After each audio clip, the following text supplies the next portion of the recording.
What's up, everybody? Thank you guys so much for being here. Sorry for the delay there, but we are live now. This is Teresa Yanaros at Divine Frequency. Welcome, everybody, to my new subscribers. For those of you who don't know, I have a degree in journalism from the University of Texas, Arlington, and a passion for analyzing messages received through media outlets. My family was actually stationed at Royal Air Force Woodbridge during the time of the Rendlesham Forest Incident in 1980, for those of you who don't know, but I'm sure most of you, if you watch this channel, you already know that. If you haven't seen my videos on this, you can check them out below in the description. This led to my passion for investigative research into government conspiracy and UFOs.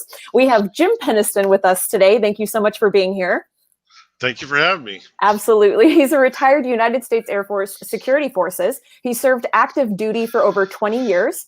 And in December of 1980, as a United States Air Force security supervisor, he and his team were the first responders to a security investigation that became known worldwide as the Rendlesham Forest Incident. After this incident has continued to compel the world for 40 years, Penniston teamed up with Gary Osborn to present his definitive account of this incident and the aftermath of the events from his perspective, published in this book, The Rendlesham Enigma. It's 750 pages. It is a great book. I just finished it today. Thank you so much for being here. Wow. You're a good reader. You got that done. You did that in about 2 weeks. That's pretty good.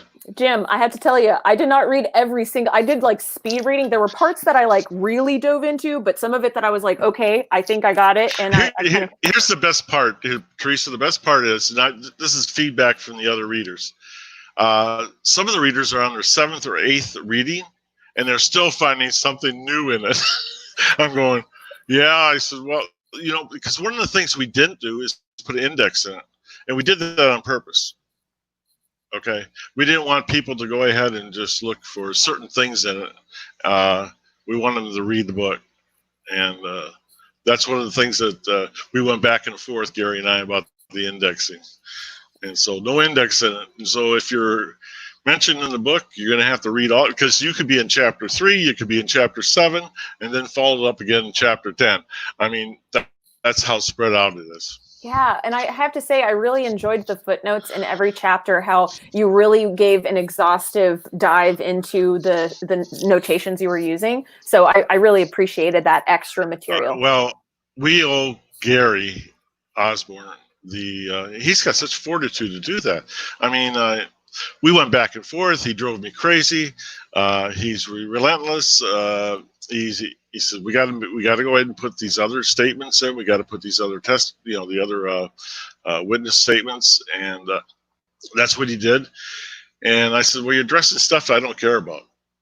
And he says, yeah. He says, you might not care about it. He says, but maybe somebody else might. So that's how we did it, and that's why it took 5 years. Oh wow! Yeah, 5 years. Me. I mean, yeah, this is no book mill. We're not trying to make money off.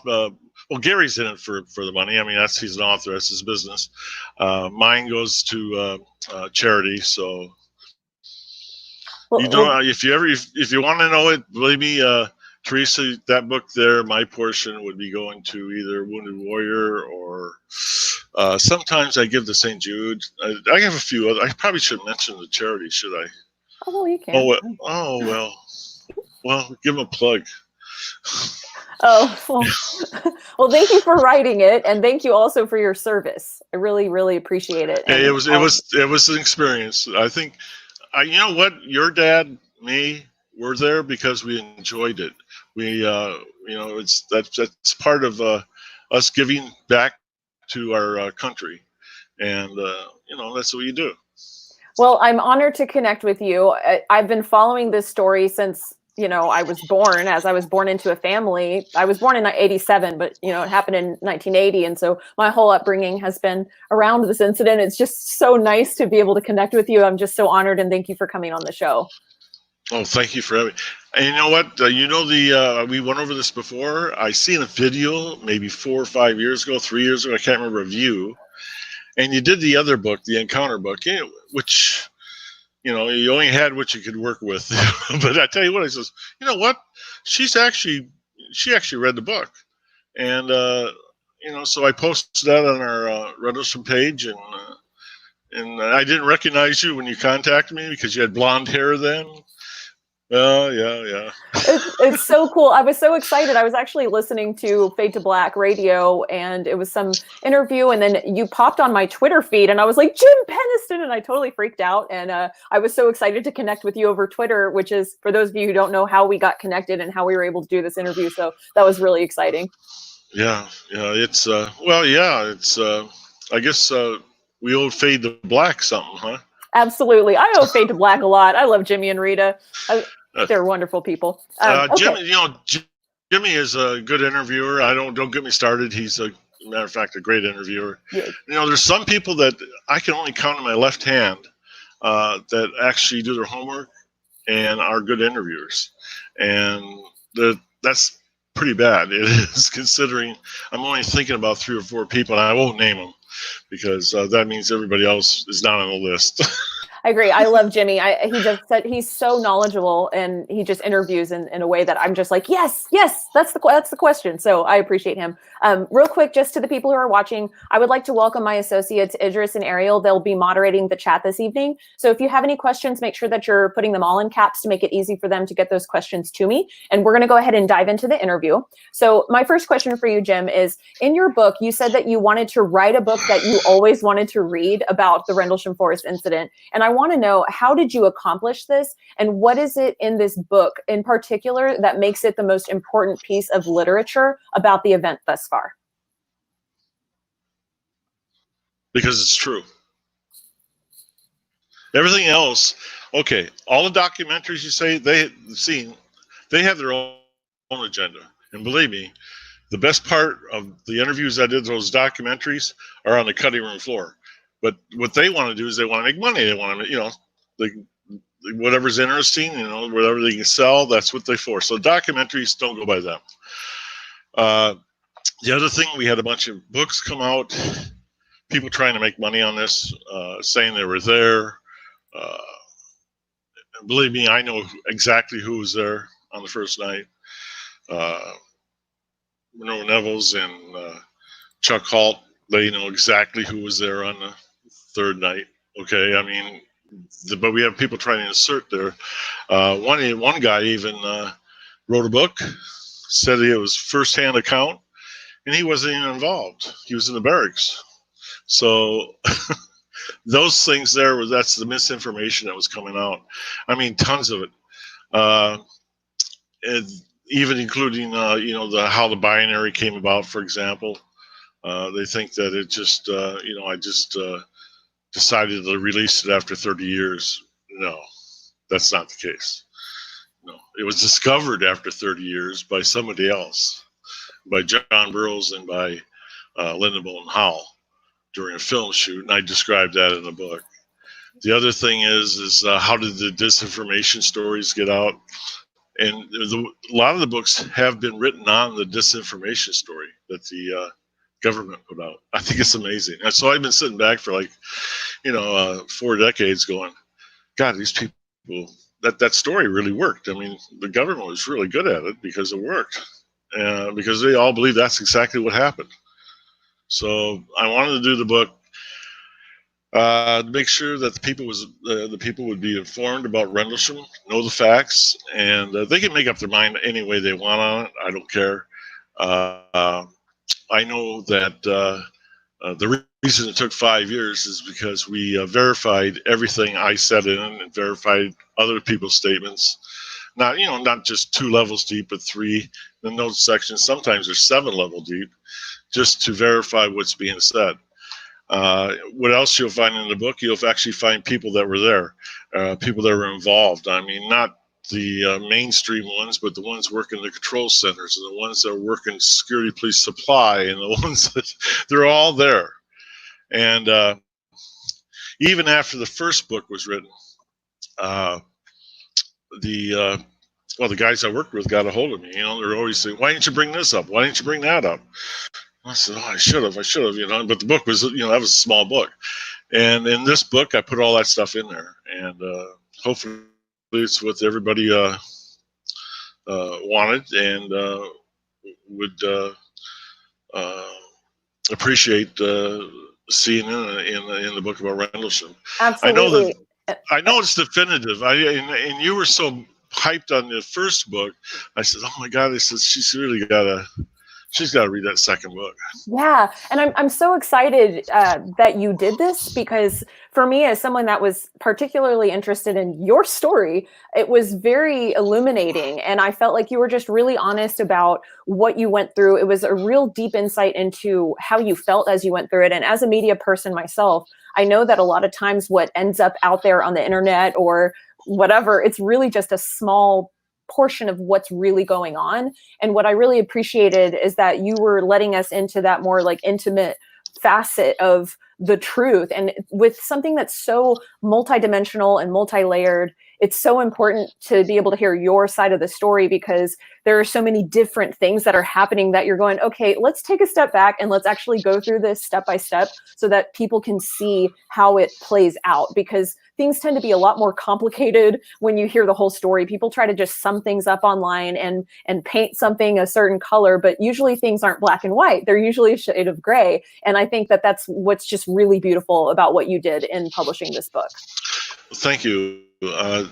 One of the things is, I believe it was chapter 3 and 4 was the ones I was describing the incident itself being out there. And one of the things I wanted the people to be there with me. So, since I was pretty much alone that night, I wanted the reader to be along with me. And I think I accomplished it. I went back to those chapters 8, 10, 15 times over months, rewriting. Fortunately, I kept journals all while I was in the Air Force. So the 4-year period I was at Bentwaters, Woodbridge, I had journals for there, so that helped. The hypnosis session I did after I was out of the service for the sleep disorder, that helped. And then, of course, I have, memory from, the actual experience itself, which was the hardest part was trying to find words that would best describe how I felt. That was the hardest thing I had to do in those chapters. And believe me, I'm not a master of English language. I'm not. And it took a long time to be able to describe the exhaustion and the multitude of feelings that were going around in my head, and also ranging from disbelief to trying to stay focused on my security response option. I was running the checklists and stuff. It was pretty complex. I mean, up here for me.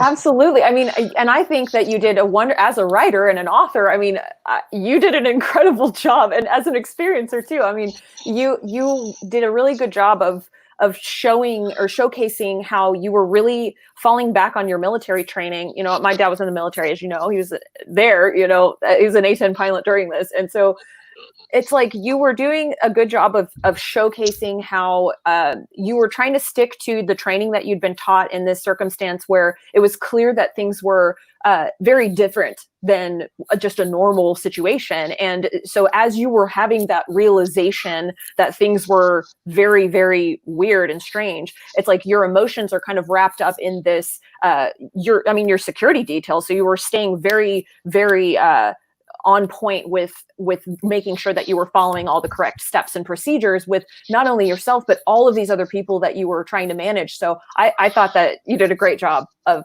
explaining that. Well, thank you. Yeah, it's, but there was a point in time that I knew it wasn't an aircraft crash. I mean, unfortunately, and your dad can contest this, unfortunately, we've had a lot of crashes at Bentwaters and Woodbridge. Too many to even count,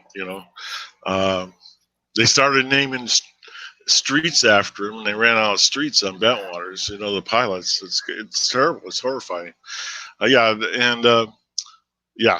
want to talk about that stuff. I mean, okay. But that's really, never mind.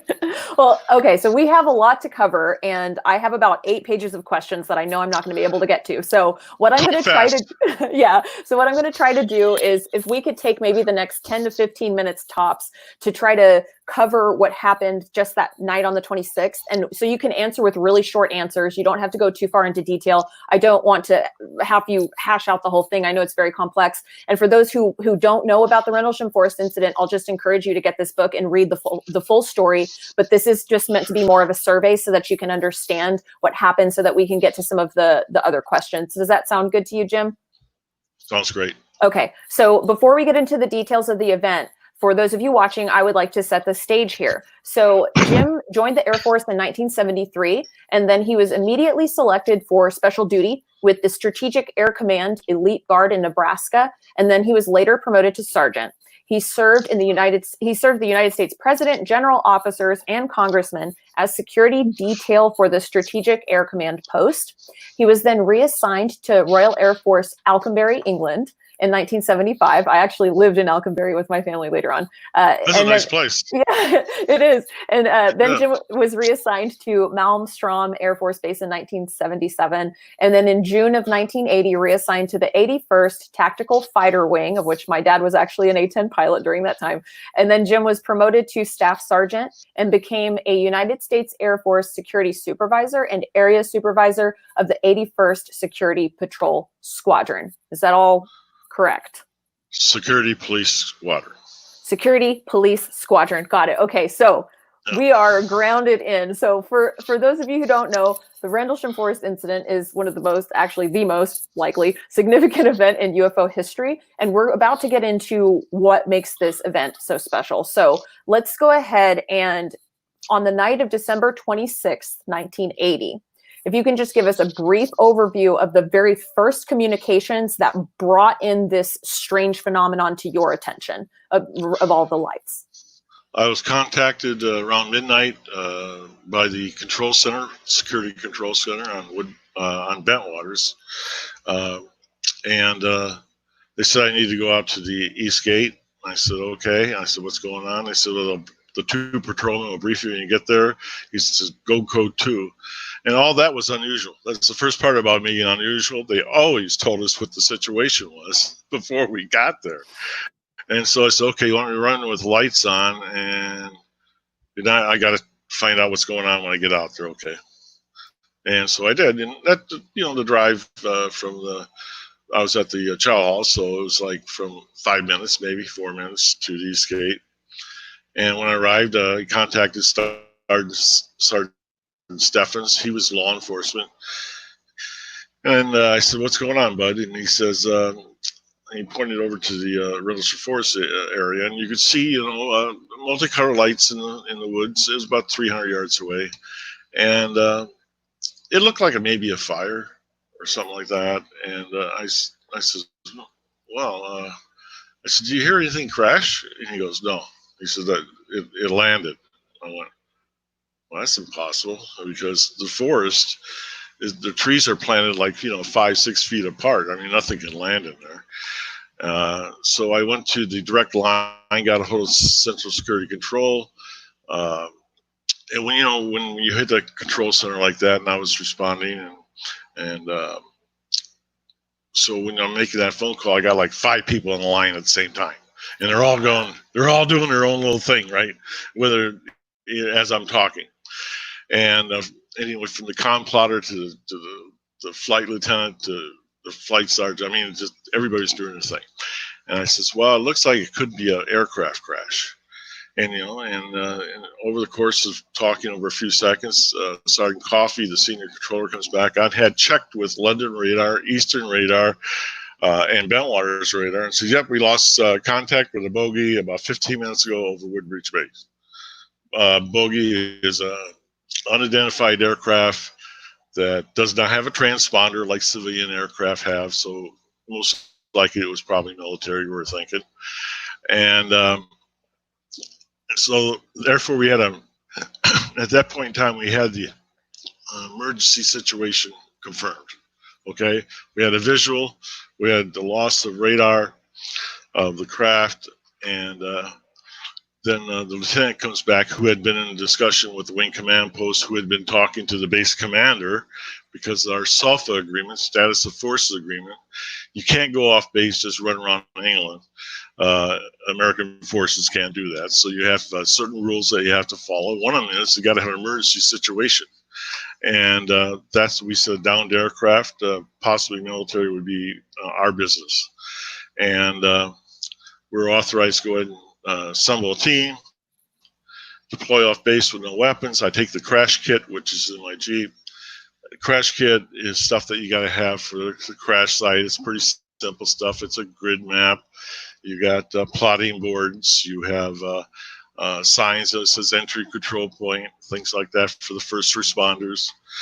So I took 2 airmen out, a security airman, a law enforcement airman, and I got as far as my Jeep would go. So that would be a good place for an entry control point for the first responders. So I put Airman Kabanzak there. He's the only other guy who had a radio besides me. I said, all right, you're the entry controller, call in the grid coordinates where it's at. And I also was having radio difficulty, which is impossible, by the way. At that time, we had repeating systems all over the twin bases. I mean, you couldn't have a dead spot, but we did. We were having problems. And so I told Kabanzak he just relayed everything to the East Gate. Sergeant Chandler, the flight sergeant from Bentwaters, is going to be there anytime.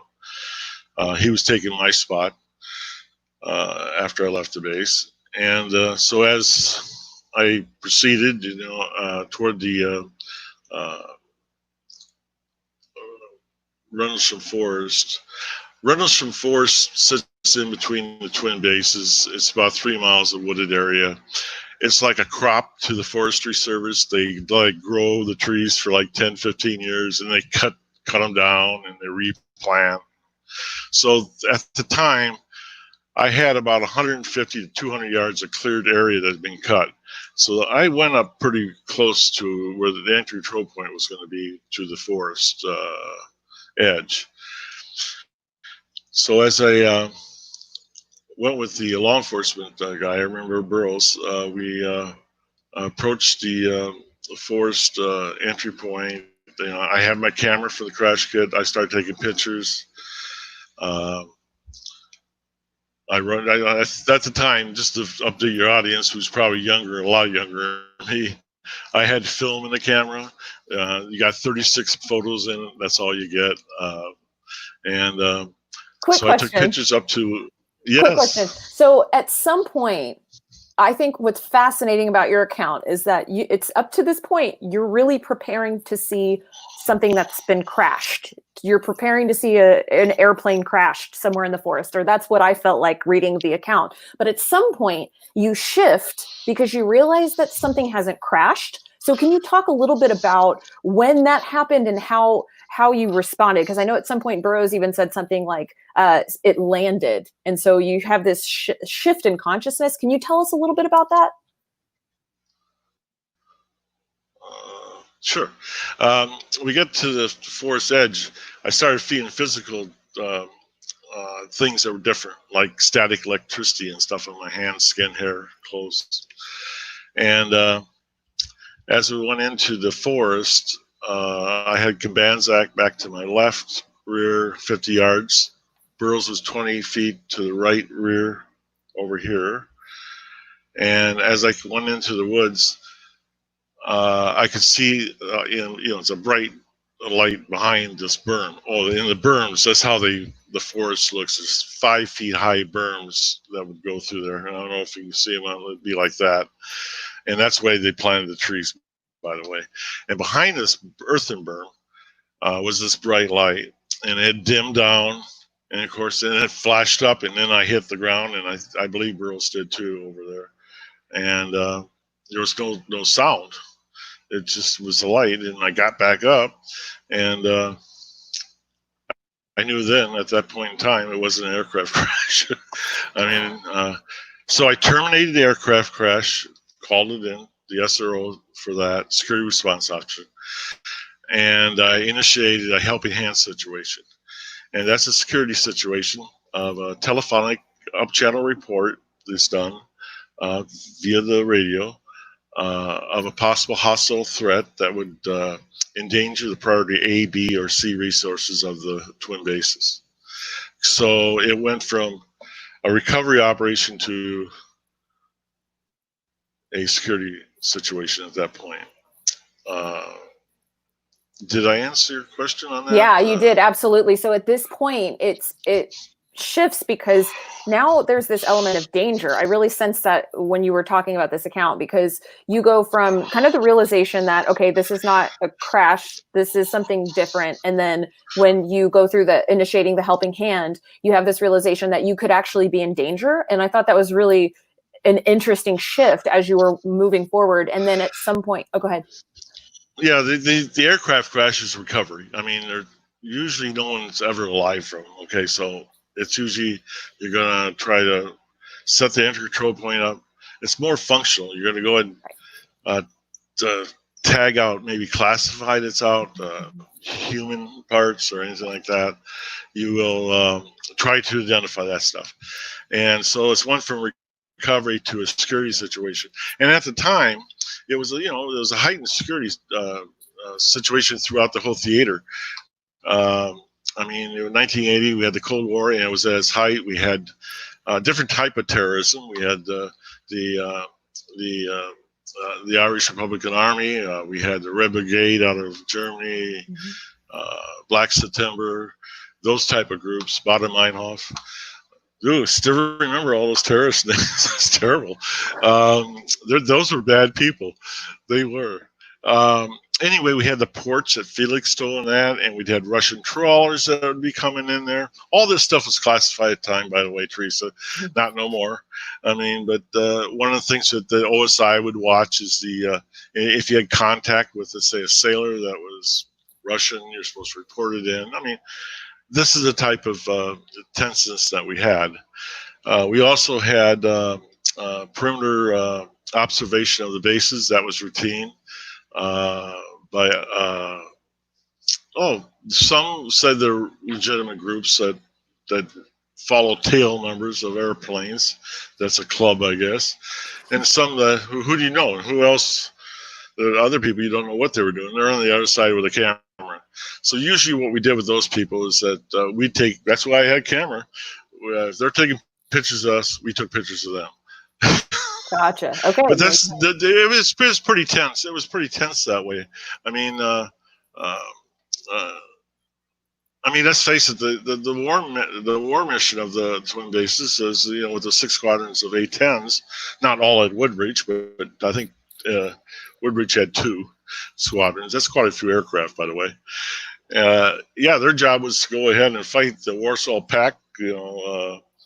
Tanks, the 5,000 tanks that would cross in this hypothetical war scenario, and so it was a pretty tense situation. The initiation of the helping hand situation was not taken easily. I mean, it was assessed, okay? Yeah. It was an assessed situation because at that point in time, as I described in the book, I don't know if I'm going to make it or not. One is these physical things are really strange, things I have never encountered. The other thing is I'm not armed. We left our weapons back at the East Gate. There's no need to have them for aircraft crash. Right. So, okay. yeah. So at some point, this is when things get really weird at this point, because you start to describe burrows being seemingly suspended in space, and a quote from the book that I wrote down because it was just so powerful: hypnotic trance or suspended animation. And then you see this crap. Can you walk us through what happens next? Well, the physical effects were bad. I mean, I can't. First of all, before coming up to the forest, you could hear farm animals. You could hear the air going through the trees. I mean, you could hear all that stuff. Mm-hmm. But after I entered the forest, I couldn't. It was silence. As I it was complete silence. But there's also other physical effects besides the static electricity. My movements as I walk seem labored, and I think I used the comparison in the book of walking waist deep through a pool of water. How it would feel trying to walk through it, and that was labored. As I got up over the berm, the white light started to dissipate down, which made me feel good because I could start seeing a structured craft.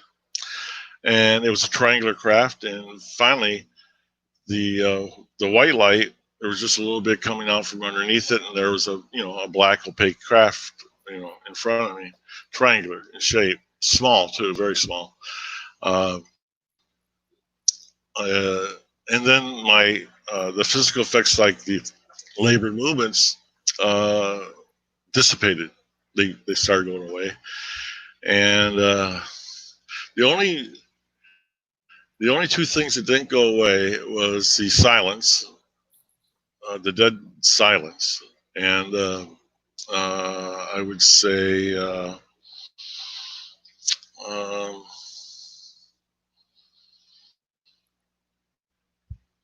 oh my,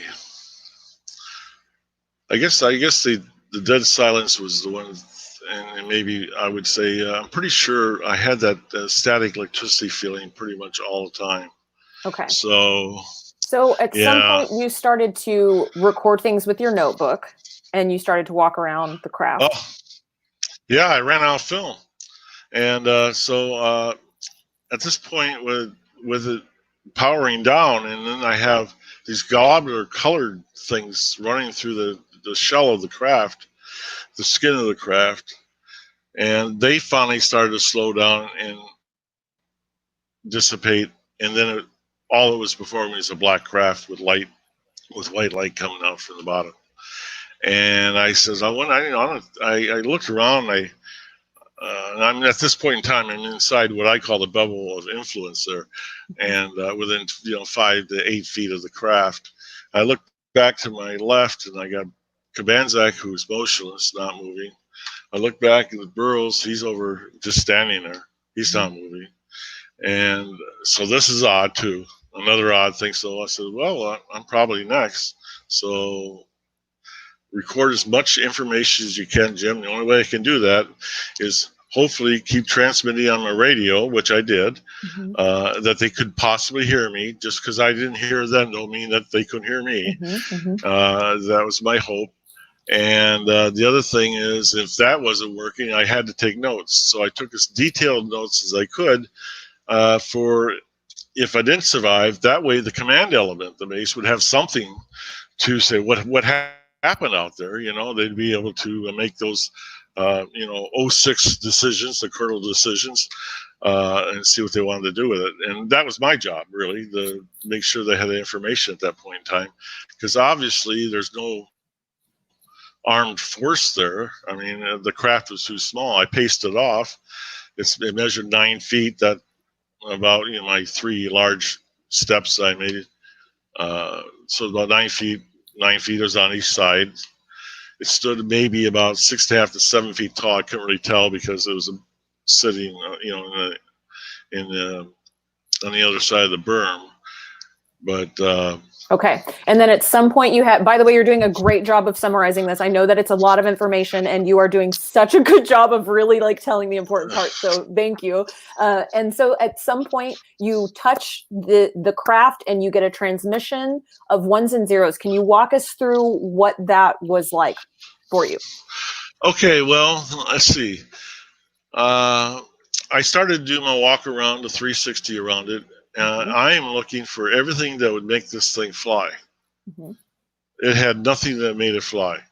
It had no ailerons. It had no flaps. It had no crew compartments. It was void of all those things. It didn't even have riveting. It was just smooth black type metal. And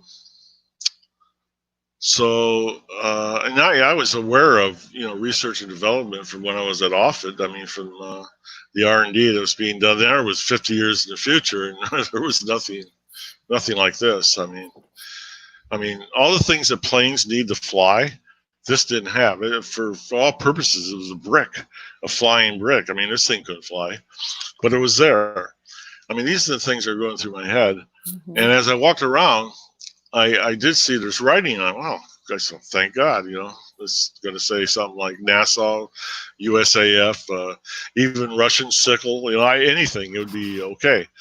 And there wasn't. It was well, I described them as glyphs, They measured, there was 5 of them that were on the bottom that was about 3 to 4 feet wide. Then there was one on top that was a triangular one with a circle around it. And so I'm going along, and the craft is very smooth. Okay, it's metal, but it doesn't feel like metal. It's very smooth. And as I go from the craft skin itself to where the first glyph is, it feels like it's etched in the craft. I mean, it feels like going from complete smoothness to sandpaper. And so among a million other things going through my head was fascinating. I scribbled those down, what they look like. I walk back around. I don't see how, the other thing is I don't know how it's sitting above the ground. You looked underneath it, there's light that's coming down, but it's leaving indentions in the ground. So it's a technology that's something I've never seen. But then I said, I'm going to go back and look at those glyphs again. So I walked back around, and I'm calmed down by now. I'm getting a little bit better here. Mm-hmm. And the one that fascinated me the most was this triangular one, the top one, with the circles and the other 3 little circles in there. And so I went to touch it, and when I touched it, there was this blinding white light. I mean, you can see nothing else but this white, pure light. And in this pure white light, I'm seeing like 1s and 0s flashing, okay? I don't know how long I had my hand on it. It couldn't have been too long, though. And I sort of gained my wits about me, and all I did was just lift my hand off, and it completely stopped. And so I said it was light, but it definitely wasn't light because I had my night vision. That's something that would take 30 or 40 minutes after that bright of light. So I had that. So, but once I took my hand off it, the light stopped with the numbers. I mean, I wasn't going to touch it again. I mean, that was it. That's one. Don't touch it again. And I walked back around, and then I started seeing the movement of the coloring, and the craft started appearing again, the globs of light. I go, oh shit, I activated something. Yeah, and I figured, what, you're touching it, keep your hands off of it, right? And so everything starts moving a lot faster, and then I start seeing the white light starting to generate, encompassing the craft again. I get back on the ground, and I start digging a hole because I couldn't get down in that ground far enough. I mean, I thought it was going to explode or something. And instead of exploding, it just lifted up and then went back through these trees that are only 5 and 6 feet apart, but the craft is 9 feet. So I don't know how it does that. Maybe about 10 feet I get back to my feet, and it goes up to the canopy of the forest, and that's about 90 feet up. Makes a slight turn, and it's gone, just like that. Okay. So we have a question from Rodrigo. Did you think that the craft could have had occupants? It's too small. Okay. No, it's just too small. It did have the dorsal fin on it, but I'm going to tell you what, an A-10 is a small aircraft, and this is about half the size of an A-10, even more than that. It was probably a quarter of the size of an A-10. Okay, so, and an A-10 weighs 26 tons. So this weighed, by the way, afterwards, when the team from Langley came out with the frozen ground and that, they determined by the indentions and the temperature and that the craft weighed 7 tons. Very, very light craft. Okay. So the whole time you seemed to struggle with the idea of an alien or extraterrestrial craft. So what seemed more like a logical conclusion to you about the nature and the origin of the craft? I never had a thought that was alien. No, right. That's not what I was saying. I was saying you struggled with that's not what I meant to say. But what I was trying to get at was that in the book you described like being kind of okay, there's no way that this would be an alien craft. So the nature of my question was more to ask you about what seemed to be the more logical conclusion to you. There was none. I had no logical conclusion of what it could be. But during this, I had a sense of well-being, and later on, and there's no doubt that there was communication being done. Okay, what I took as impressions is communication. Okay, and it clearly just was, it was not extraterrestrial. I mean, it was also the other part of the impressions, the communication, is that it was not manned. And at that time, we didn't have drones, by the way. We didn't have triangular craft. So this is all made no sense to me, okay? Okay. At the time. Right. Yeah. So I don't know if I answered Rodrigo's question or not. Yeah. Yes, you did. You did. Yeah. Okay. So you seemed relieved when they didn't want you to go into too much detail about what happened. It seemed to me that you seemed relieved, and correct me if I'm wrong, but how did you process this? Were you in shock or denial? And how did this experience change you forever? Well, I mean, I really thought hard on the way back to the East Gate, then going back to Control Center. I thought hard on one thing I wasn't going to call it.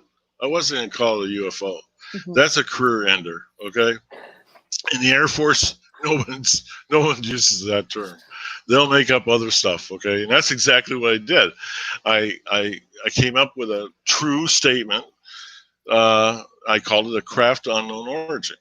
I says, well, that works. I mean, I'm not using that UFO term or nothing like that.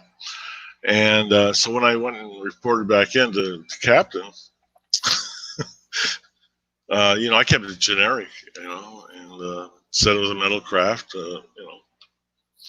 and he just says, I don't know how to report this. I mean, he was being honest. He didn't know. He said, I don't know how to report this. He says, Project Blue Book ended in '69. He said, I don't know. He says, I think what you should do is just you guys go home. He says, leave it up to me, and and us guys working to figure this out. I went, that's great. That is, that captain was brilliant. I went, all right, so it's off me. They're going to go ahead and do their little investigation. Fine. So that really took a lot off me there. Okay. And until I got home, I mean, then there's the problems with going to sleep that night.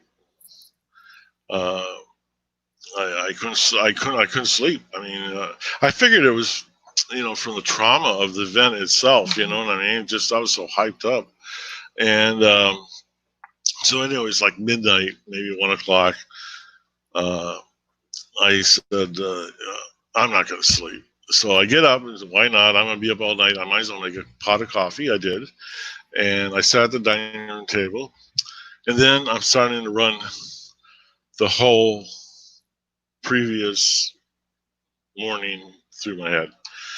And so I threw my notebook and pens, pencils, and all that stuff on top of the counter over there. And I got them. I was looking through it. I'm looking at my, what I wrote down, what my notes were. And while I'm doing this, all I can in my mind's eye, I can see these ones and zeros. I said, I think I can write those damn things down. And so the only paper I had was my notebook, obviously there, and I flip it to the back. There's all kinds of pages in it, and to a blank page, I started writing like 0, 1, 0, 0, 1, 1, 1, 0. I started writing that down, and when I did that, I felt better.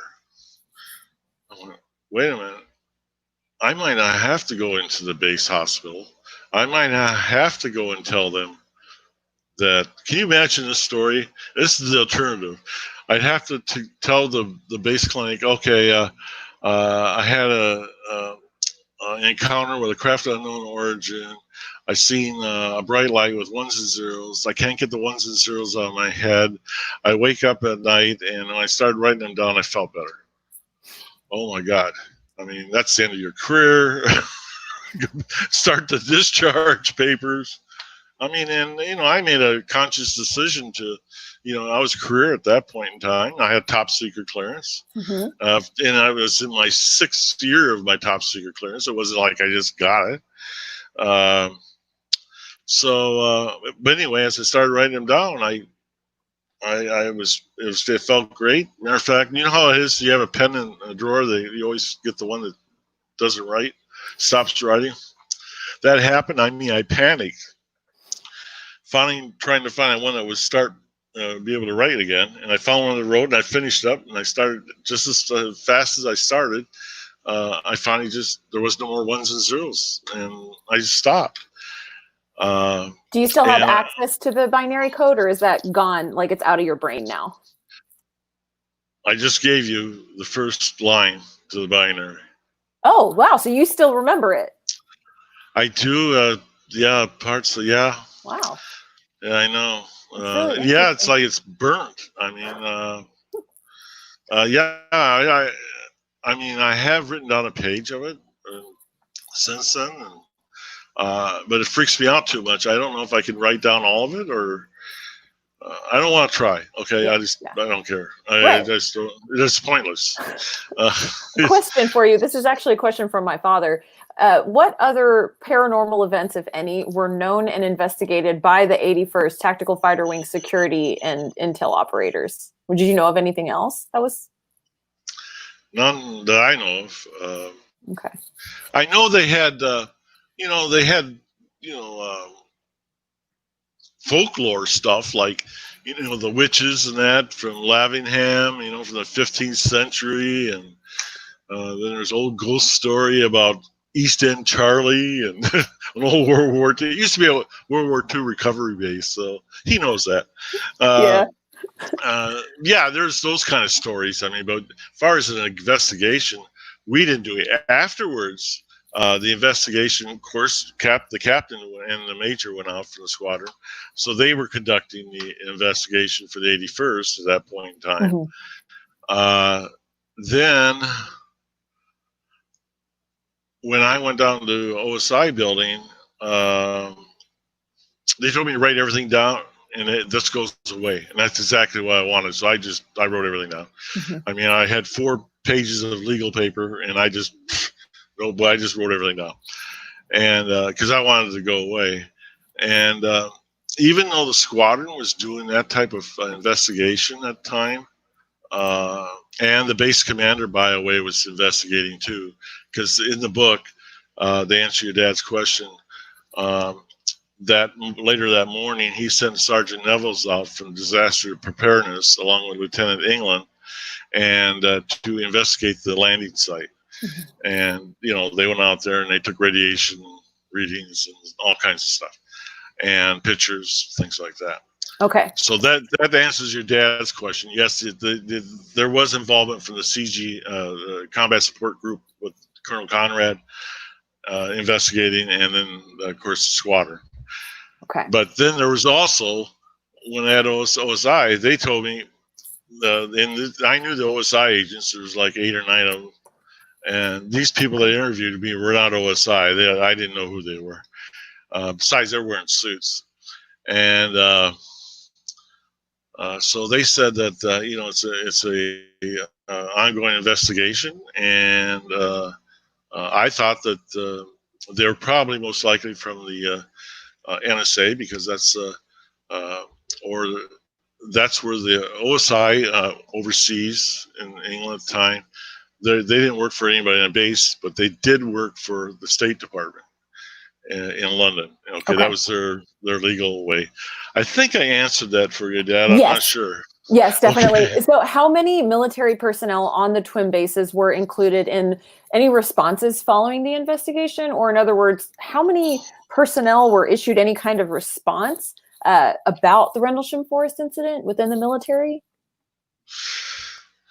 Well, the incident happened on Friday, and by Monday morning when we went in, they classified it top secret at that time. And the support stuff, like our security blotter with the incident written in it, that was secret. The 1569 incident complaint report, which is a long narrative of this short entry, blotter entry, that was classified, that was picked up. I mean, they did do containment that way. It was really a mess because here I had, I was working with the 20 guys out there at Woodbridge, and then there's another 30, 40 over at Bentwaters, and I'm talking about it when I first come back in. But after Monday, it was top secret. And here's the guys I work with, guys I depend on, and I can't talk about it with them. Wow. And here's the kicker: these other guys had they had like Sergeant Hall. He was on Bentwaters, and he was over by the I think it was the 03 end of the runway, and he actually seen the thing land and then take off. I mean, everybody had their own vantage points, and we couldn't talk about it.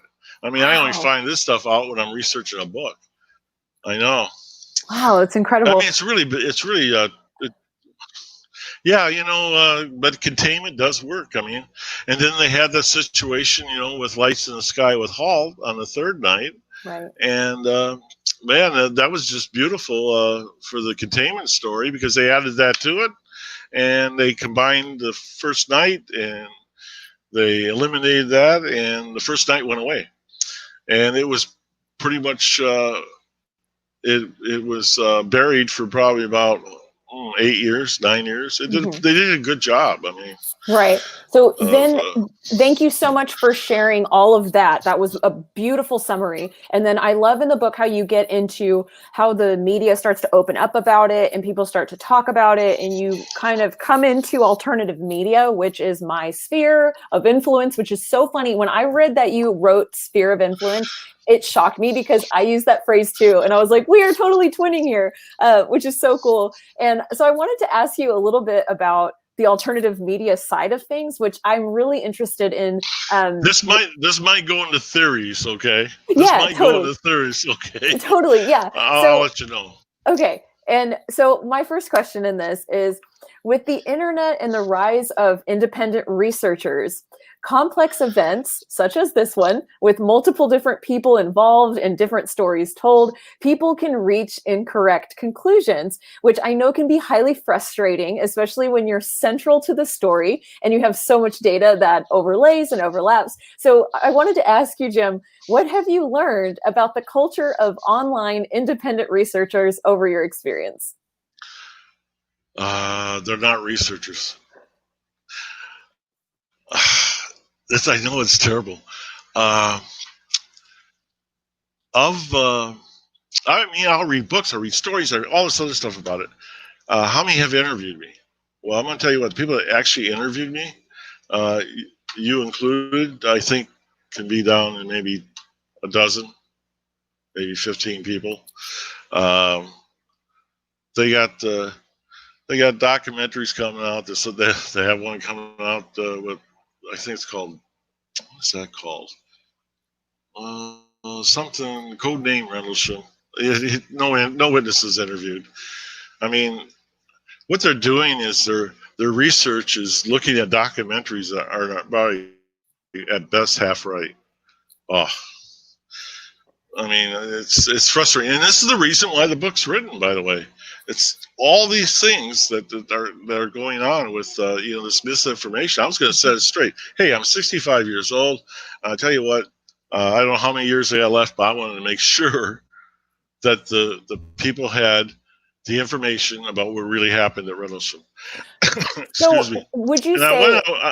Go ahead. Go ahead. And I went a little farther with stuff that was classified at the time and now declassified, obviously. But and like the thing like my lifeline, the Air Force didn't leave me high and dry. So that never happened. Oh no! It's a community. That don't happen. Okay, and that's where I talk about Colonel Highbush, an outstanding Air Force officer. I can't say enough things about him. He's an outstanding person, and he got me through the rest of my active duty time. which is about maybe 10 years or something like that, 12 years. So he was always there. So I talk about him in the book just a little. Well, I got a chapter on him, but how we met. He replaced Major Zickler, the squadron commander for the SBS, the security police there, right after the incident. His job was at the Pentagon, and he came out, and he's there 2 days. I'm working in security police plans and programs then, and I get a call that I'm supposed to go up to the orderly room and to the commander's office and meet the new commander. And I'm like, geez, maybe he's going to want to know, some classified op plans or something like that. What's going on? Since I was plans and programs. So I grab a couple of good books I need, like the base security plan, stuff like that. I go up there and I go on in, and he's just like, oh, he's just calm down. He says, he goes over and shuts the door. He says, oh, put those down. He says, you want a cup of coffee? And I went, sure. I'm like, what the hell's this about? He goes, I'm Chuck Highbush. He says, I'm here so you can tell me anything you want at any time if you have problems with Rendlesham or, the incident. And he told me his background, how he read my statement. He already knew that. And I knew he read the statement because I wrote the statement. I know what was in there. I mean, there's no doubt he read it. And so that did tell me that was at Air Staff, that I knew that since he came from the Pentagon, it was there. And they thought enough, to go ahead and, use him as a lifeline. And I tell you what, I did use him. I had him when I was other bases in Europe, and I go up there and see him at Ramstein. Mm-hmm. I said, yeah, I need to talk to the colonel. I'm like, who are you? Jim Penniston. Just tell him Jim Penniston's here. And hey, come on in. What's going on? He wanted to know what was going on. So it sounds like you've had some support in certain facets of society, which is good. And then on the other hand, it sounds like when you start to talk about the entertainment side of what you went through, or in those kind of circles of society, which would be the media, you have noticed, would you say, a lack of due diligence to fair reporting in what actually happened?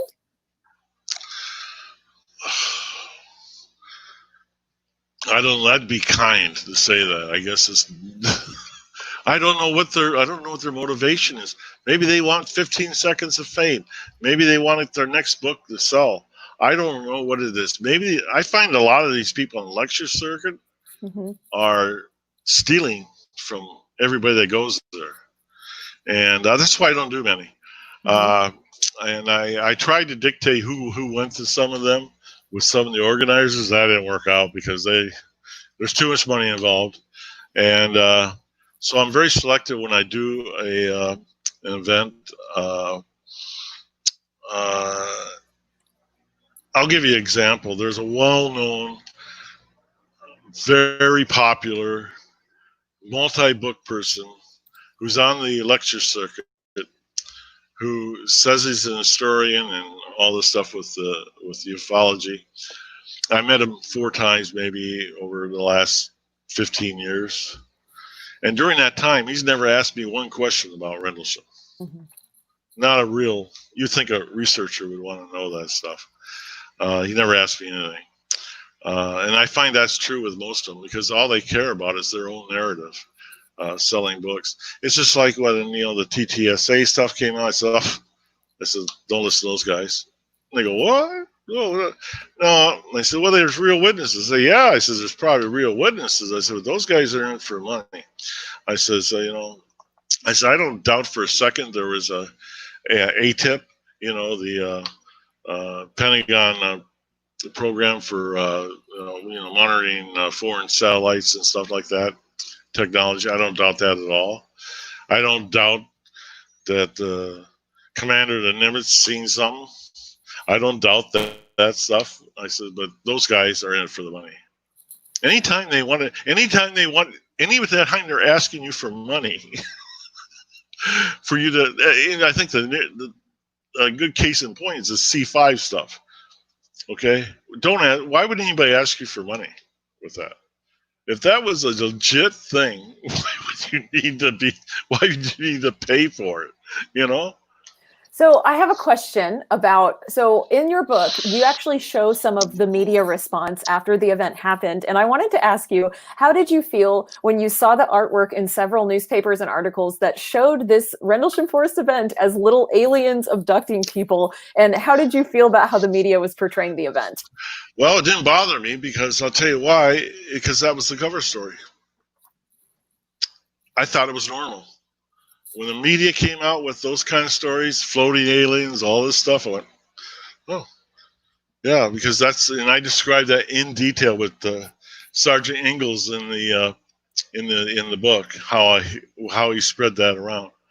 And I don't know, have you read that chapter by chance? I did definitely read some of that chapter. I don't know if I read that exact part, but I wanted to ask you this because I wanted to ask you a follow-up question, which is, if this event happened today, how do you think the media would have responded, and how would you have wanted them to respond?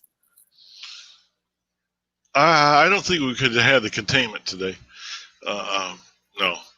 The other thing is, I think it would have been hard to keep me quiet even. We would have had cell phones, digital cameras on them.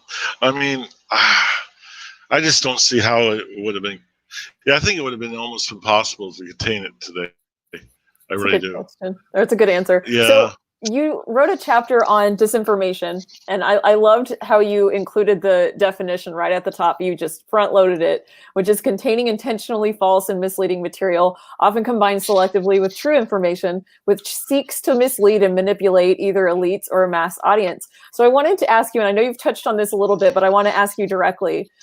Can you tell us what you've learned over the years about the phenomenon of disinformation? What's your direct experience with this? Where is it within ufology, and why do you think it's spread? We think the disinformation is UFOs, alien. That's all disinformation. It's been around for 85, 90 years. Okay, that's not what they're trying to hide is the fact that these are us, this time travelers. They're from another dimension. That's what they're trying to hide, and they're also trying to figure out what the technology is, so they can go ahead and reverse engineering, not their technology, but when and where they came from, exactly the time. And those aren't my words; those are from people that I've had contact with on the CIA part, the Rockford Colloquium chapter. That is what the CIA was looking at, and that only happened about 5 years ago. They had set up a meeting, so they're still interested for sure. Did I answer that question? Yes, you did. So I noticed in 1994 you chose to do a hypnotic regression, and you uncovered some of the information that you just shared with us. And I was wondering if you could tell us a little bit about why you chose to do a hypnotic regression, which I know you cover a lot in your book, but if you can just give a quick answer on that, and then I have a couple questions for you on that. Retired from the Air Force in '93. Got a job working as a vice president of a security firm. I was sleeping, maybe getting 2 hours a night, maybe 2.5. So I had a terrible sleep disorder, and that amount of lack of sleep, you're not right. Yeah. So I went to my MD. She says, I don't know, I can just give you some medication to sleep at night. I said, no. I said, what's causing it? She said, I don't know. She said, would you be willing to go to a psychiatrist? I said, I'll go anywhere. I said, do a referral. And she did. And I went to a psychiatrist, and we met, over a period of about a month. And she says, I think I want to do would you be open to a hypnosis regression? She says, for the sleep disorder. She says, there's got to be something in your past that's causing it. And I'm thinking, like, what? She said, well, maybe as a child. And I went, oh, no, really? That's even worse. Like, what, was abuse or something like that? I was thinking, you know what I mean? Yeah. And, all kinds of things ran through my head. And I said, well, okay, I got to be able to sleep at night. So I said, let's do it. And matter of fact, the 4 hours, the two 2-hour sessions, the taping that was done, the videotaping, is her notes. I'll tell you how times has changed. That was 1994. And what do you think? A psychiatrist would give you their live notes that have been taped now? They'd be afraid to get sued. They'd be afraid to get sued. She gave it to her. She didn't care. But anyway, after the first 2 hours, and I felt great when I came out of the hypnosis, by the way. I felt relaxed.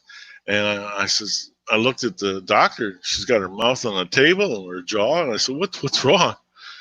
I said, I feel pretty good, you know. She says, we're going to have another session. She says, you have to talk more about Woodbridge. I went, oh, no. And then I sort of freaked out. I wondered how much it was classified, what wasn't.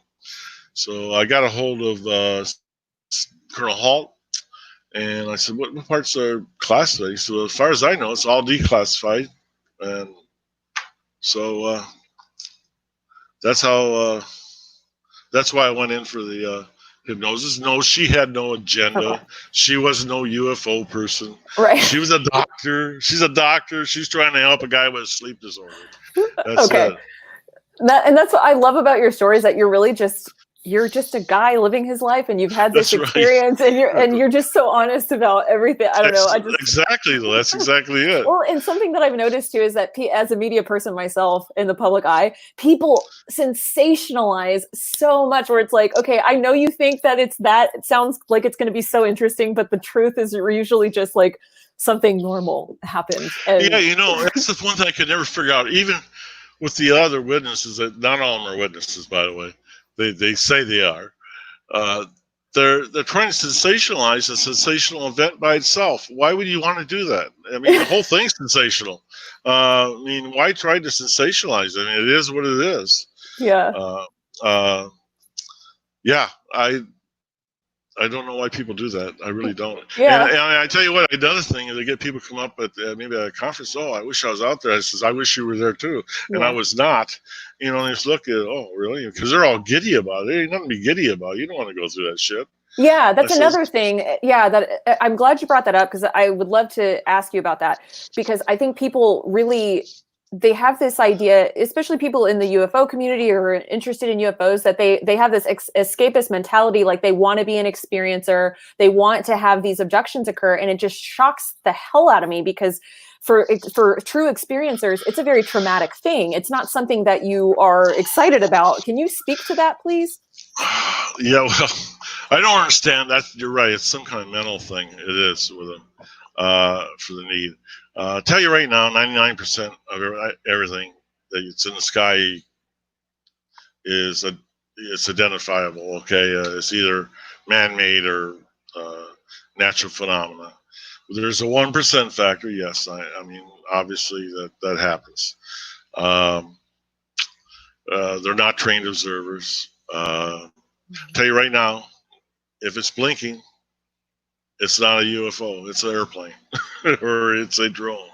I mean, that's a fact. They don't need lights.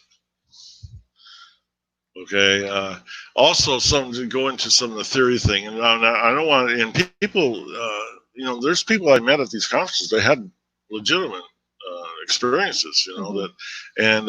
that, and one of the questions I was asked is about these grays. I says, yeah. She says, well, how can that be? They have to be alien. I said, oh, really? I says, can't they be biological units that were designed to go ahead and transverse interdimensional travel because human beings can't do it because we're too fragile? And you just go, oh, that's interesting. I says, well, that's probably the case. Okay. Missing time. I don't know. I think that's true. I think there is some with missing time. I think there are people that this phenomenon does seek out. I don't know why. Mm-hmm. I mean, so it's not as cut as dried as I make it all the time. I mean, yeah, definitely. And it's something that I'm also really interested in too, that I'm actually working with a team of researchers on a project about this idea that people who have experiences, sometimes they have what appear to be ETs as a part of that experience. But then there's this other aspect that seems to be very military based. A lot of these people who are experiencers come from military families. And so there's an aspect where there are sometimes physical implants and things that are very much so real, but kind of tangled up in this ET thing. And so I'm interested in knowing, like, well, how would you feel? How do you feel? Let's say you had an implant. How would you feel that you would get rid of the ET equation? You say, sometime in the future, there was a need to come back and make sure I got an implant. Why? Well, how would you feel about that? What would be the case? But I do think there is some type of, according to in the Rockford and Collycum chapter with the CIA and Dr. Kit Green, what they suggest is that there's a specific DNA that somehow will make the contact more probable. So that's what they're talking about like that. I don't know what to believe. Okay. So you talked in the hypnotic regression a little bit about there being a chromosomal aspect, which I want to get into, but I wanted to ask, and this might lead into this discussion, but do you feel like the encounter had anything to do with the nuclear weapons at the base, or? Well, I tell you what, I did a documentary, I Know What I Saw, with James Fox. He produced it a number of years ago, 2007. And what he did is brought about 14 of us together from all over the world. And they're bona fide situations. I mean, there's no doubt in my mind that something happened, and they can't explain it either. Mm-hmm. I mean, from the Tehran, generals of Jafari, from that to nose cam footage of it. I mean, there's a lot of stuff. But I think that it's it's real as far as the 1% factor. Am I? Yeah. Okay. So let's go into that a little bit. So you said that there might be. If I'm avoiding something, it's because I'm trying to avoid stuff. I don't want to avoid anything. I don't want to avoid anything. Actually, it's just that it gets uncomfortable, and I start to. It's natural. It's natural. I don't know what to say. No issues at all. It's no issues at all. So I know that you mentioned in the book, and I thought this was really fascinating, and actually kind of. Like, I really wanted to ask you about this because I started to get a little bit confused. You talk about, I want to make sure that I'm asking this in the right order. Let me just start with this. You mentioned that hypnosis is not a reliable source of information, or you think that. So can you talk a little bit about your view about hypnotic regression? Okay. I can only go by, I think that the regression is okay as long as it's not tainted or you're not led. And I'll tell you what, if you go to somebody that believes in ufology or something like that, don't go to them. It's whatever they do is going to taint the hypnosis. Okay, their questions will taint it. The direction will be tainted. I look at it with these two independent doctors. I mean, the psychiatrist, she had no agenda except to help a patient out so he could, sleep at night. That's all. That was the only thing that she was trying to do. And she had no other agenda. And I know that she didn't have a previous knowledge of believing in anything like that either. I knew that clearly after the first hypnosis session. She was like, I don't know what to say. And I said, I don't either. And but the thing is about the hypnosis, I never could watch the tape, okay, of the meetings. I tried to, and I don't know how many times I tried. And about a year ago, when we're writing, a year and a half, I guess it's 2 years ago now, when we're writing the book, Gary says, you got to watch it. There's no way I'm going to watch that stuff. I can't sleep for weeks afterwards. It just drives me nuts. And he said, I'll tell you what I'll do. Gary says, I'll go ahead and transcribe it, and then I'll read it to you. Okay. I said, I'll do that. I mean, we're writing a book. I had to do that. And so that's what he did. It took a long time. And then we started doing these Skype calls. And I mean, like 40 hours a week, 30 hours a week we were spending. And he would read what this hypnosis was, the transcription. And the funny part about it, the strange part about it, is that there's stuff I already knew. I already remembered, from the incident night. But I discounted that stuff as, impressions and stuff like that, because I was the trauma that was going on, and it turns out that a lot of this stuff was direct communication at the time, and that was the rubber stamp I got from the hypnosis. So do I believe in it? Yeah, if it's done right. I have a follow-up question about your feelings on hypnosis. So if, let's just say, someone who maybe they think they've had ET contact or some kind of UFO experience that they want to go and get information about through hypnotic regression. Are you saying that if they went to someone who does not know anything about UFOs, that could be trustworthy in that way, that it might be able to be reliable depending on the person? Is that? I think so. I think you go to a doctor with it, and where they have no agenda other than to help you. I mean, yeah, that's what I think is probably best. I've heard the counter to that is saying, well, you should go to somebody that understands about UFOs, that do the regression, because they know the right questions to ask. Well, my answer to that is, well, my doctor knew the right questions to ask.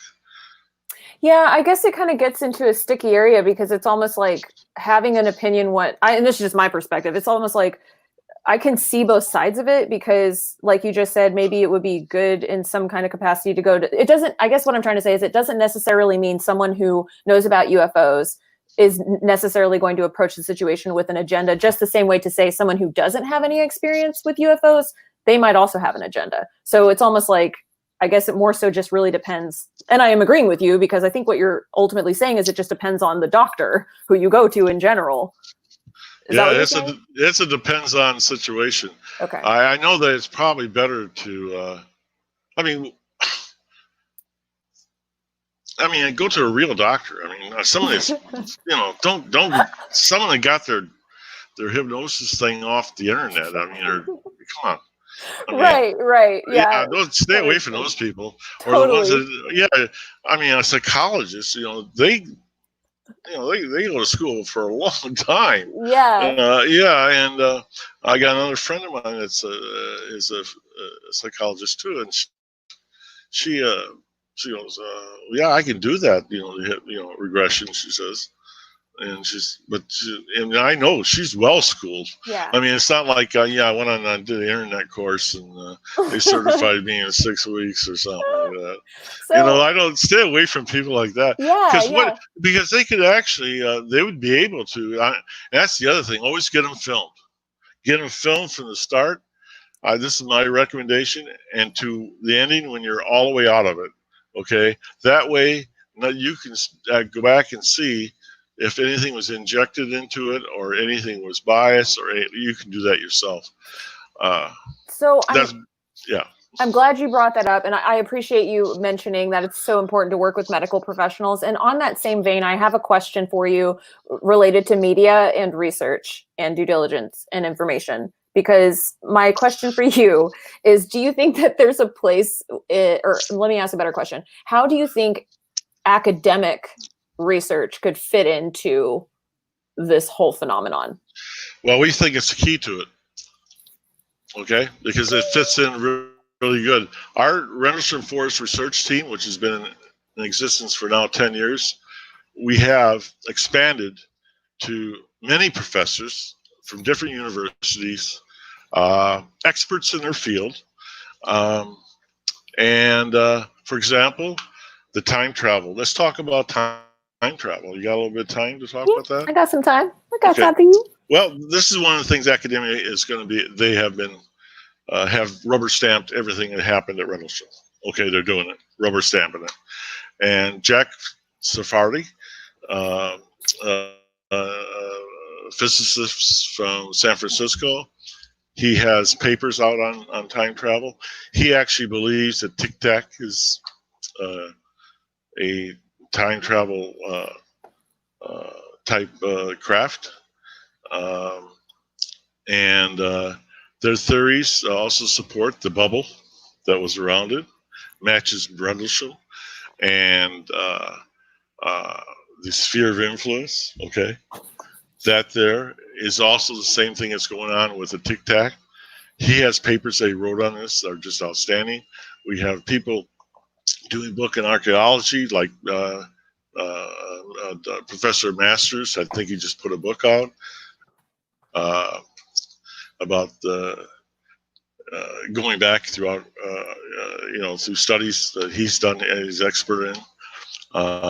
We have a lot of people that are on the team. First of all, they don't want their those people don't care about their names being out, by the way. But we do have people, let's say at Cambridge University in London. He's a math guy, and he does not want his name out. He says because he's worried about funding, for his grants and stuff. Mm-hmm. And I guess I can understand all that. But academia is probably the key to this, the rational key to it. Because what I find it's doing with Rendlesham is backing up everything that happened out there. And every time, that's what book 2 is going to be about, by the way. And with the Rendlesham Code, the Rendlesham message, and it's going to tie in this stuff together and how this actually works. So we can, read it in plain English, you know what I mean? Yes. So thank you for sharing that. I was a little bit confused that I thought maybe I could ask you this and you could kind of set me right, because I was a little bit confused. I know that you started talking about media, saying that you felt like some media people were putting too much focus on the experience from the future, the time anomaly, seeing the code, and it was like being sensationalized. And I guess my question is, it seems like, well, first of all, those things were very interesting to me too. So I was kind of like, oh no, it was my interest in the sensational part. But then I thought about it. I'm like, we're actually like reading that in your book and you're going to write a second book on it. So where's the line, or where's the balance between focusing on what really happened and sensationalizing it, in your opinion? I think the best description of going from real world with this time travel is in the epilogue of the book. If you read the epilogue, and Gary Osborn wrote that himself, the epilogue is a clear transition from book 1, because book 1 is about the Rendlesham Forest Incident, but it's a transition into the Rendlesham Code, and that's book 2. And I think the epilogue, which is 50 plus pages long, is a good transition for it. And it actually, I think, it actually gives out some of the discoveries that Gary has made. One of the discoveries, and I'll probably butcher this, but Gary you'll have to forgive me. One of the theories that one of the facts he came up with, the discoveries he came up with, not a theory, is the fine structure constant. These are numbers that are in everything from black holes to whatever. And it's described in the epilogue, by the way. And this fine structure constant was discovered in the binary code at Rendlesham in May of 2019. And for example, Carl Sagan even said this years ago, we operate on a digital plane from point over 6 digits, okay? From point this over 6 digits. That's normal. That's human. That's what we do. That's how we operate. That's our GPS. All that kinds of things. The binary code from 1980. Carl Sagan, just to say this, he said if it was 7 digits over, these people would be really. If it was a message from people with 7 digits over, it'd be super smart guys. 8 digits over, they'd be super smart people. The Rendlesham code goes over 13 digits. So whoever devised this code, they're brilliant. Okay, I don't know if they're a Cat 2 civilization or not, or Cat 1 or whatever. So these are some of the discoveries that they found within the code itself. Okay. And he explains that a lot better than I can. Okay. And so just so everybody knows, if you're watching, if you don't know a whole lot about the Rendlesham Forest incident, I know we're probably like really deep in the weeds for you. So I'm just going to encourage you. We're getting you the link so you can buy the book and read it, because we just don't have time to go over everything right now. And so Jim and I are kind of speaking on this deep level because, I've spent years following this, and this is 40 years of your life. So just to give a quick recap, at some point, I think it was October 2010, the binary code from 1980 was deciphered, and it turned out that they were coordinates. And if you watched my video from years ago, you already know about this, but I just wanted to kind of give that. But I wanted to ask you, Jim, the coordinates were, I believe, 8 different places, if I'm remembering correctly. Seven. But one of them is repeated twice. Okay. Yeah. So I actually went, I think you watched this video, but I actually went to the coordinates in Sedona because I was so fascinated by the idea of time travelers who were us that might be going. And for me, I was thinking, like, let's just say for a second that time travel is real, and these coordinates would be maybe places in the future or the past that they were traveling to. And so I went to Sedona to see what it was like. And standing there in the middle of the desert, really between all these mountains, I was thinking, like, maybe one day this will be some kind of mecca, or maybe this is an energetic ley line. I'm not quite sure. But what are your thoughts, Jim, on the actual places where the coordinates lie? Well, it's our belief through our research that these are weak points in gravity points in the planet. That's really what they are. Maybe that's why they had pyramids built on all these sites. Take a look. There is one in Sedona. There's a pyramid in Sedona. You're going to have to look for it. Huh. Okay. Yeah, but they are at all the sites. And wait, hold on. Pause, really quick. The pyramid, because when I was there at the coordinates in Sedona, one of the mountains kind of looked like a. There's one. That's true. One of them does look like one. Yeah. But that was just a mountain. That's not what you're talking about? Okay. Okay, go ahead. No, but that one does look like. I know. And the other thing is, if you get in the actual coordinate site at Sedona, you get about 150 to 250 yards south of it. I believe south, or is it east? I can't remember. Off that private land into the public forest part. For me, it was a more enriching experience. Interesting. So these gravity weak points, these wells, where we think it takes less energy for them to traverse interdimensional travel around the planet, and they use them. And that's why you might have more UFO sightings at these 7 locations. I think the one at High Brazil will be a little hard. It's out in the middle of the ocean. So. But we have a satellite imaging that I'll be glad to send to you that shows the actual island underneath the water. That is fascinating. It sits 90 feet down. Wow. Yeah, I am so excited for book 2. You have to know, I reached the end of the book and I was like, I wish book 2 was out.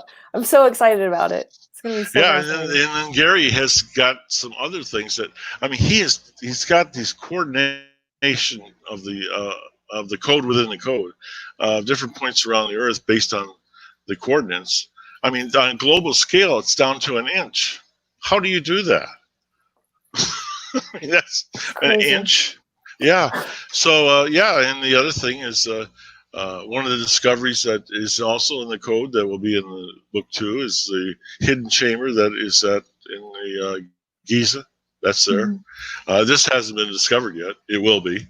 I am confident of that.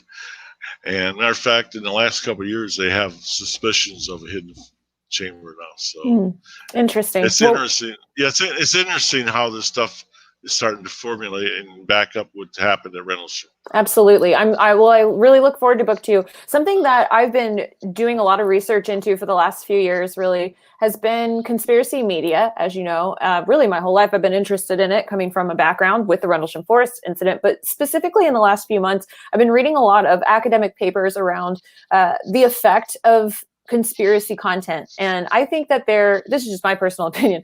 I think we're riding a balance here. There's a wave that we're riding that we really need to be focused on how to, and this is what I love about you and your message and your content, is that you're always trying to ground the message into what can we actually ascertain from this information? What's valuable? What do we kind of have to leave as something that we don't know? And then just kind of being really like grounded in that. And so first of all, I just appreciate you.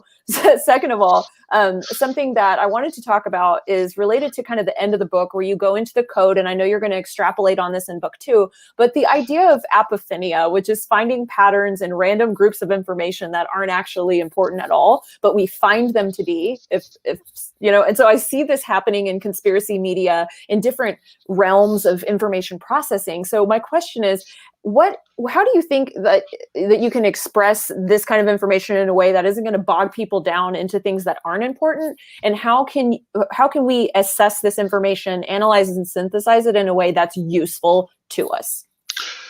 Because what Gary has done in the second book is he's taken the premise, okay, or whatever it is, and then he started to back it up with 1 level, 2 level, 3 level, 4 level. That's how you do it. You don't go ahead and just by chance a number matches. Not good enough. That's not good enough. You got to go ahead and say, well, let's see if this guy can make this occur 4 or 5 times. Okay, then that's probability that it's true is probably increased, logarithmically. Who knows? Yeah, I think you can use numbers to. In your own court to your advantage, but that's why I said that it just doesn't come into play with the code, because the code within the code is on a global scale. It's down to the inch, and it will not work. And I'll tell you something else that's very fascinating. Gary only had a 3-year window, or I believe 2 or 3 year window to actually decipher the other codes within the code. And why is that? Because Google Earth changed its whole system. You go to Google Earth today, you're not going to be able to come up with it down to the finite of 1 inch or anything like that. Wow. It's just not going to work.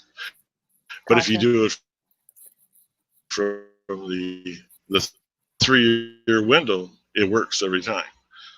Why did they change that? There's a something for conspiracy theory. Yeah, exactly. Thank you. That was a great answer. So my last question, and then I'm going to jump over and see if we have questions from the group that's been watching. Thanks, guys. Y'all have been awesome. I've been reading some of the comments. Oh, I probably bored them to death. Not at all. I apologize now. No, people have been saying this has been a fantastic interview.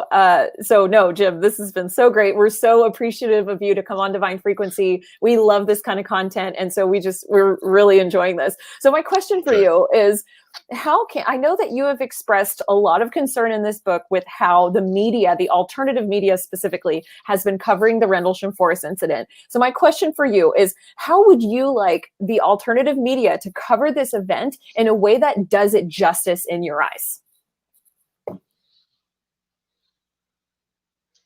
They need to look at just the facts. And you know what? And that's what we did. That's the reason for the whole book. The Rendlesham Enigma was written to present the information so people that read it had the facts. Whatever you come up with is fine with us. We're okay with it. You don't have to believe any of it. I don't care. It doesn't make a difference to me. It's not like I got a book to sell. Well, I do have a book to sell, but it's not. It's for the purpose of informing, not to have a book sale. I mean, yeah. Matter of fact, you can tell some of the participants here listening, if they go on to Amazon.com, and if they got Amazon Unlimited or Kindle Unlimited, it's free. You can download it for nothing. So there you go. Well, we totally appreciate you. And we have some really great questions in here. I would love to ask you. We have a question from Todd, and his question is, has this experience affected your faith? And if you don't answer, totally fine. We do talk about faith a lot here on Divine Frequency, so we're very open if you'd like to answer.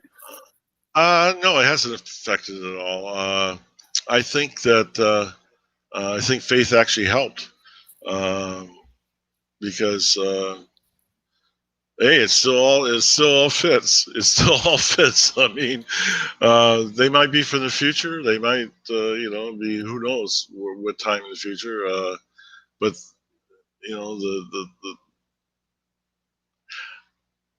I think that what they're going to find is the teachings in the Bible and that. I mean, they created man. I mean, here we are. Are we anywhere else? No. Why would we be? We're here. That's right. That's what I believe.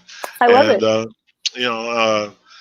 I mean, is there life in the universe somewhere? Oh, I'm sure there is somewhere. I mean, some type of life, plants, something, algae, animals. I don't know. Who knows? But great answer. Yeah, I guess I still have the faith. Yeah. Awesome. I guess it's better it didn't wreck my faith. Okay. Yeah. That's what I guess the better way of putting it. Absolutely. Okay. Yes. So we have a question. The question is, have you had any other encounters since then? No. Okay. 0. And then one was sufficient. Yeah, you're like, I'm good. So, one's sufficient. I don't need any more. I feel you. So, right, one is sufficient. We've got 750 pages for you on that. Okay, so a question from Rodrigo. Did you feel when you were walking up to the craft, did you feel any kind of tunnel vision from nervousness, or were you aware of tunnel vision? I was focused on the situation in front of me. There's no doubt about that. I mean, but with these physical effects that were going on, and I knew that this sphere of influence, this bubble, that once I was inside of it was completely different than what was out there.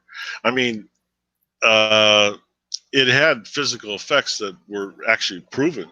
I mean, like my watch, which is an electronic watch, it stopped it because it was 45 minutes off.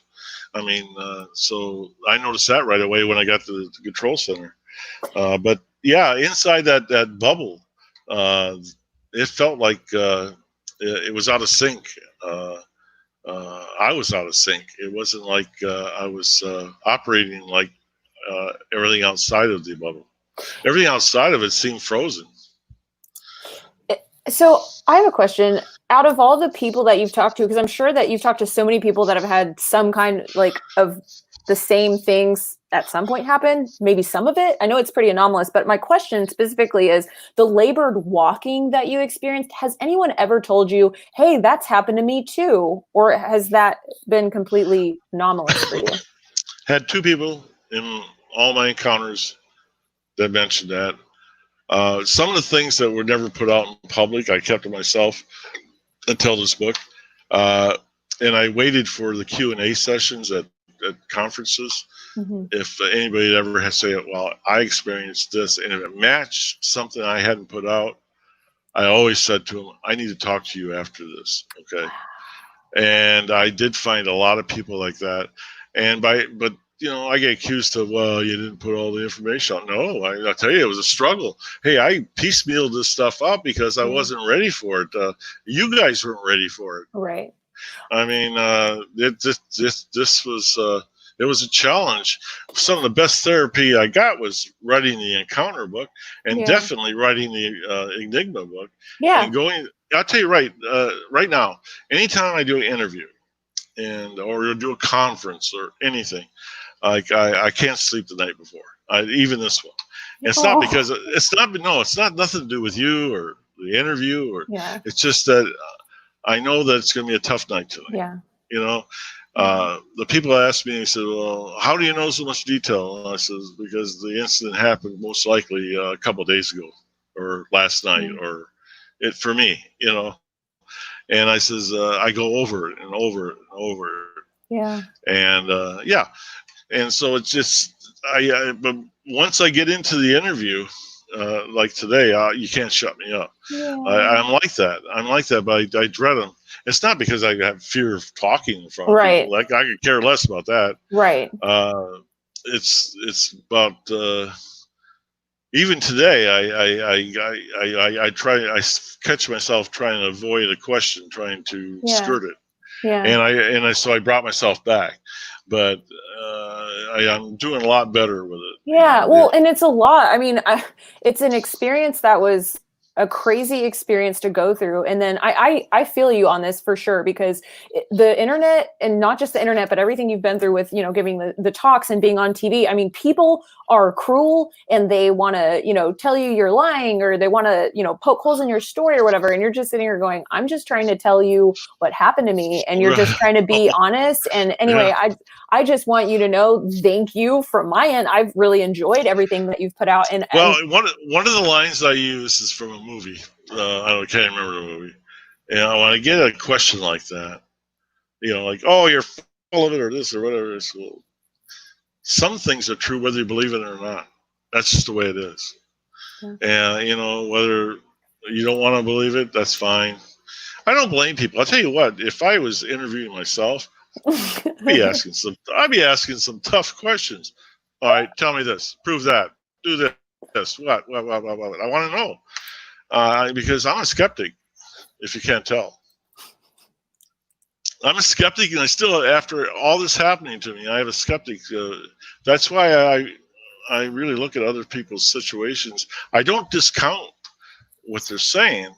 I try to figure out, first of all, is this a stable person?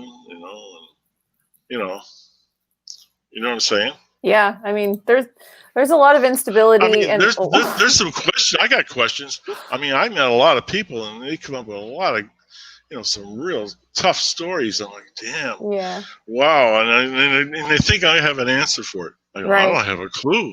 I don't have a clue. I says, but I feel for you, man. But I don't know what to say. Yeah, ufology gets kind of weird. There are weird corners of the internet. Well, the worst one I think I did was doing one in Minneapolis at the MUFON up there, and it's on tape. I'm sure you can look at it. And they're doing a Q&A on tape, and I was fine. And I'm usually pretty good with anybody, no matter how ridiculous this story is or whatever, because this one woman came up and she started talking about a flat Earth. And I go, oh my God, lady. I lost it. I did. I go, oh my God, lady. I said, what kind of Kool-Aid are you drinking? I says, flat Earth? Are you kidding me? Get out of here. The Earth's round. Well, I mean, no, I can't handle that kind of stuff. Some stuff just drives me crazy that they talk about, Well, I think it's fascinating that you come from the military and then you end up in alternative media. It's interesting. It's like I come from a background in get a degree in journalism, and I didn't want to go into mainstream media, and I go into alternative media, and then I've learned so much. And like you're saying from the beginning, it's just there are so many different layers. There are some people who actually do have a background in journalism and take it seriously, and then you have people that are taking it seriously, but they just don't have the training in order to do their due diligence in making sure that they're looking at the different sides. Then you have like the whole prospect of the paranormal and the supernatural, where you're researching things that you don't know about. And so there's this whole it takes time to do your due diligence. But you're doing it right, Teresa. You're doing it right, Teresa. You're asking questions, and then and you're following up on those questions, and then you say, well, why is that? Why do you believe that? Or why are you saying this to me? What do you have to back that up? I mean, there's nothing wrong in saying that. I mean, that's what you should do, is be put people on the front burner and say, hey, I'm not gonna let this slide. I want to know why you're saying this. Yeah, I mean, there's also, I think, a balance in having to do discovery. Like, there are people that come into alternative media, and we're interviewing and we're researching and we're sussing things out, and it takes time to go through that process. So I think that just in general, like, we need to be kind of like nicer to each other, because I see people being just really harsh, and it's a process of discovery, Yeah, like Facebook. Oh my God. Facebook. I've become heartless on Facebook. I mean, I go ahead and get. I get someone who says, oh, you're crazy and blah blah blah blah blah. Right? I go, oh, thank you very much. I just block them. I don't want. You know what? I don't need it. Yeah, I get rid of them. Boom, block. You know what? I don't need them. And Yeah. I don't need them buying a book. I don't need them doing that stuff. Okay, I don't have it. I don't have a clue I love it. about why they do that kind of stuff. But there are people out there. I don't know what they do. They sit there in their shorts at night smoking cigarettes and let me go ahead and be brave. Or I think I don't know what they do. It's crazy. Yeah. Yeah, because these people, I don't know. Would they say anything like that to your face? I doubt it. No, I don't think they would. The internet creates such an interesting phenomenon where people will just, I don't know what it is. I know. I actually just got acclimated to with texting and that. I got to use, the emotional emojis and stuff like that, or else. Yeah, because some people can really take things wrong. They can. Yeah. Like my children. Whoa, that's a little harsh, Dad. I don't mean it that way. Yeah. So you just throw some emojis in, and then everyone knows what you mean. It helps. It helps that I'm just like I'm kidding or whatever. Oh my goodness. No, I mean, but it's very harsh out there, and you know what? I think the problem is that there's a probably lack in getting philosophical, lack of family structure, things like that. This Chrono 19 thing sort of is a blessing in disguise. I see that people. This is stuff I observe. I'm seeing people spending more time. Kids playing outside. What is that? They're actually playing outside. Little kids, 7, 8 years old, like we used to do. As I'm talking about me as a kid.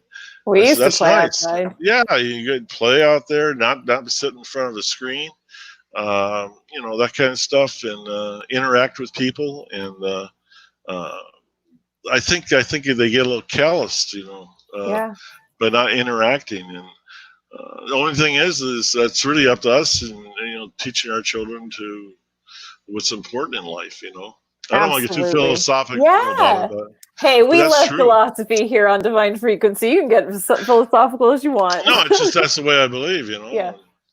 I did all the bad things when I was a kid. All the stuff that would kill me. Like drink out of a hose, garden hose and stuff. And yeah, we did all kinds of stuff like that. At first, I thought you were talking about a beer bong.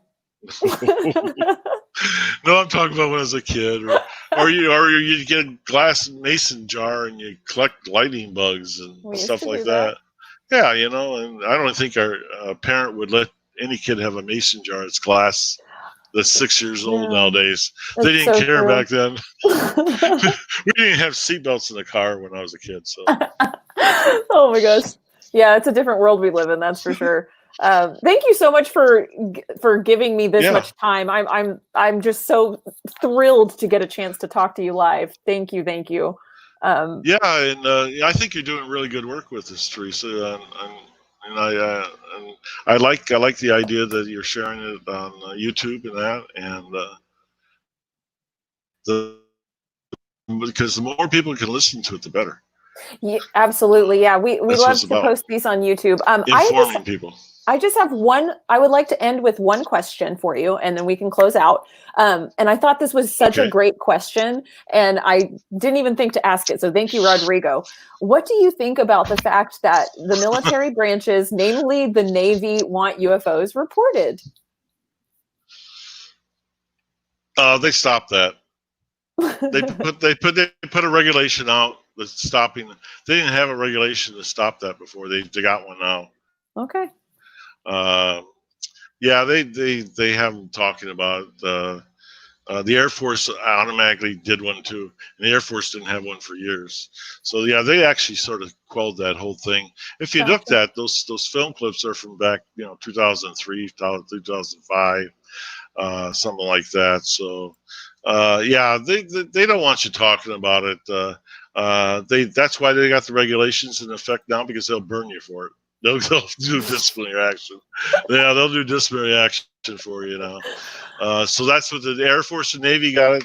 I'm sure the Marines and Army will too. Gotcha. But it goes back to that military thing. I rather think it's more about nuclear, like you asked earlier. So Alrighty. I think there's something to that. Alrighty. Anyway, Okay. I had this is a good interview. I really enjoyed you as an interviewer. Oh, Thank good. you. Thank you so much. And thank you, Ariel and Idris, for moderating the chat. And then, Jim, would you just close us out and tell people where they can get in touch with you and follow you on social media? Well, they can go for the book. You can go to Amazon.com, the Rendlesham Enigma, type that in, and you can get it in paperback. By the way, that is paperback. It doesn't look like it, but it is. And you can also get the Kindle version. If you want to go on Facebook, we have the Rendlesham Forest page, and that is under Tech Sergeant Penniston. Something like that, Rendlesham Forest. I don't know what it is. My web page. They can go ahead and just type in James Penniston, ask to friend me, and I'll send them the links. But our web page is the Rendlesham Forest Incident.com. That has got to be the biggest depository of information, I think, on Rendlesham is on that page. It's ran and owned by Darren DuBois, who's is a good friend, and also he's been involved with this for at least 8-9 years, maybe 10. Oh, wow, I love that website. Do you know which one I'm talking about? Then? Yeah. Okay, great. I've gone to that website so many times. Yeah, and also Darren, if you want to get something off it, it says because it's copyrighted, but he's okay for sharing stuff for your if you're doing a documentary or you're doing stuff, just take it. He's pretty decent about it. The whole point is we want people to be informed. Is there stuff on there that always doesn't put me in the best light? Sure, I don't care. It's the way it is. It's okay. I think it's a great web page. Well, okay. You're great, Jim. And we got a lot of stuff to fight. We have a lot. We got a lot of stuff to fight. Disinformation coming up. We have a bunch of documentaries coming out that are just, the Fable Green one. That movie. Okay. Oh, that's gonna be that's based on a guy that wasn't there. Oh, we got all kinds of stuff coming. But the Rendlesham Enigma, I want everybody to go ahead and if they don't get it from the Kindle Unlimited. Please get a hold of the book. I had to change by the way, with Gary, he put all my personal information in there. My birthday, my hometown where I was born. So I had to change all my security information and all my credit cards and everything. Yeah. Oh, wow. Can you believe that? Oh, the joys of becoming a published author, things you don't think about. Oh my God. I said I better change all my security questions. Oh my God. That's a good idea. Well, thank you so much, Jim. This has been wonderful. Yeah. I so appreciate your time, and thank you so much for your work. This has been a blast. Thank you very much. It's been a pleasure to do this. Absolutely. Y'all have a wonderful night tonight, and we'll catch you on the next interview. Bye, guys.